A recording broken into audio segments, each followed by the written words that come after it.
Specifically اگر ہم middle class یا لوور مڈل کلاس کو دیکھیں، جو لوگ لینا چاہتے ہیں لیکن they do not have enough bank balance اور منی ان در اکاؤنٹ، تو ان کے لیے رفیع گروپ اسپیسیفکلی اگر ہم بات کریں تو کوئی آپ کے ایسے پروجیکٹس ہیں ان کو اکوموڈیٹ کرنے کے لیے؟ بالکل بالکل.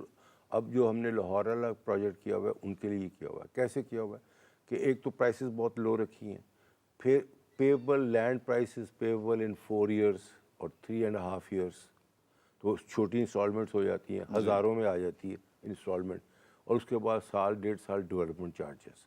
تو ایک پروجیکٹ جو ہے آپ نے اگر 50 لاکھ کا بھی پلاٹ لیا ہے تو آپ اس کی پیمنٹ کر رہے ہیں 5 یا 6 سال کے اندر. تو that is the advantage that the buyer has کہ وہ لے سکتا ہے on less payments and long term payments وہ کر رہا ہے. دوسری بات ہے جب بائر لیتا ہے، میں ایک ایڈوائس خالی بائر کو کروں گا کہ آپ جب لیتے ہیں، فائلز لیتے ہیں، پلاٹس لیتے ہیں، بکنگ کراتے ہیں، آپ ریپیوٹیڈ کمپنی سے کرائیں جس کی ریپوٹیشن سالڈ ہے اور اس نے ڈیلیور کیا ہوا ہے اور ٹوٹل ڈیلیوری ہے اس سے بک کرائیں. آپ کا پیسہ سیکیور ہوگا. جہاں تک اس کی اپریسیشن کتنی ہے، پروفٹ کتنا ملے گا، وہ مارکیٹ فورسز ہیں جو فیصلہ کریں گی.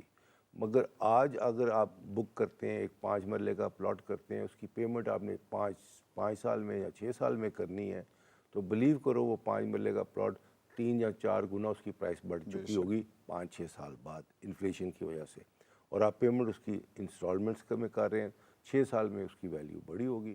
بٹ آپ کا ایک رسک ہے کہ آپ گواچی کمپنی سے نہ خرید لیں کسی کی باتیں سن کے یا ڈیلرز کی باتیں سن کے.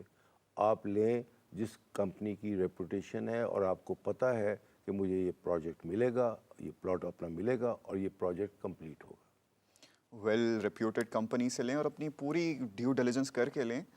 تو جب آپ ویل ریپیوٹیڈ کمپنی کے پاس جاتے ہو تو ڈیو ڈیلیجنس ہو چکی ہوتی ہے. So you don't have to really. کہیں اور جاؤ گے تو وہاں پہ کہانیاں سنو گے.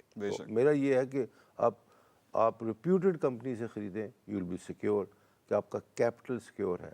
باقی جہاں تک پرائسز ہیں، پروفٹس ہیں، وہ مارکیٹ سے ڈٹرمن کریں گے.